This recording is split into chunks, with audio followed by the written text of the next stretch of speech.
بسم اللہ الرحمن الرحیم۔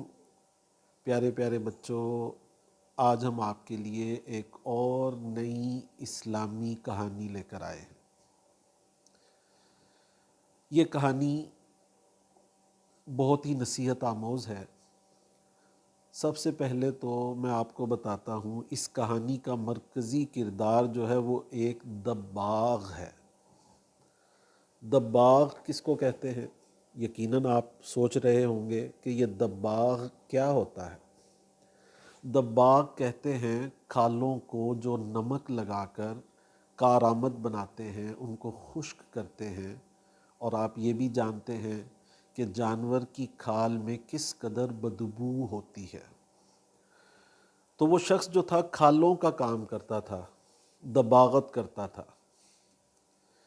یہ شخص جو ہر وقت بدبو میں رہتا تھا اور کھالوں ہی کا کام کرتا تھا، ایک مرتبہ چلتے چلتے چلتے چلتے ایک ایسے کوچے سے گزرا، ایک ایسے بازار سے گزرا جس میں ساری دکانیں عطر فروشوں کی تھیں۔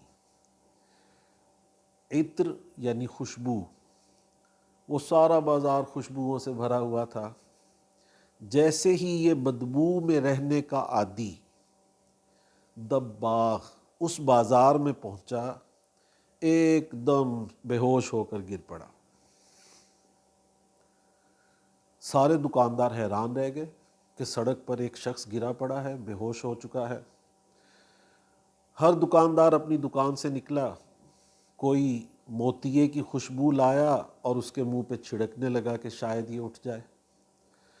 کوئی روح کیوڑا لے کر آیا، کوئی عرق گلاب لے کر آیا۔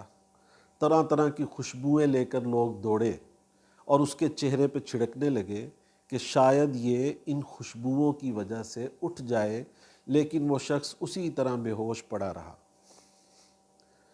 اتنے میں کسی نے اس کے بھائی کو خبر کر دی کہ تمہارا بھائی فلاں بازار کے اندر بے ہوش ہو کے گر گیا ہے۔ اس کا بھائی جلدی جلدی اس بازار کی طرف پہنچا اور وہ ساری حقیقت کو سمجھ گیا۔ اس نے لوگوں سے کہا آپ سب پیچھے ہٹ جائیں۔ لوگ پیچھے پیچھے ہٹ گئے۔ اب یہ جو دباغ کا بھائی تھا، یہ کالی سی کوئی چیز اٹھا کر لایا اور اس کے قریب جانے لگا۔ لوگوں نے کہا یہ تم کیا اٹھا کر لائے ہو اور اس کو کیسے ہوش میں لاؤ گے؟ حیرانی سے اس کو دیکھنے لگے۔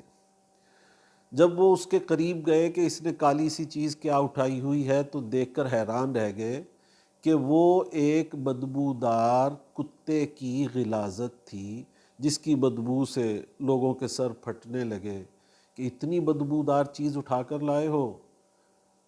لوگ اسے کہنے لگے بھی ایسا نہ کرو، کہیں ایسا نہ ہو تمہارا بھائی اس بدبو کی وجہ سے بے ہوشی کے عالم ہی میں اس دنیا سے چلا جائے۔ اس کا بھائی کہنے لگا تمہیں اس کی خبر نہیں، اس کی بے ہوشی کی وجہ کیا ہے، تم سب پیچھے ہٹ جاؤ۔ لوگ پیچھے ہٹ گئے۔ یہ اس غلاظت کو لے کر، اس بدبو کو لے کر اس بے ہوش دباغ کے قریب چلا گیا اور جا کر یہ بدبو اس کی ناک پر رکھ دی۔ جیسے ہی اس کی ناک پر یہ بدبو رکھی، آپ کو پتہ پھر کیا ہوا؟ وہ بے ہوش شخص فوراً ہوش میں آ گیا اور اٹھ کر بیٹھ گیا۔ لوگوں میں شور و غل مچا کہ یہ کیا ہو گیا؟ جو شخص عطریات سے ہوش میں نہیں آیا، خوشبو سے ہوش میں نہیں آیا، وہ ایک بدبو والی چیز سے ہوش میں آ گیا۔ لوگوں نے اس کے بھائی کو اور اس دباغ کو گھیر لیا اور کہنے لگے بھئی بتاؤ اس میں راز کیا ہے؟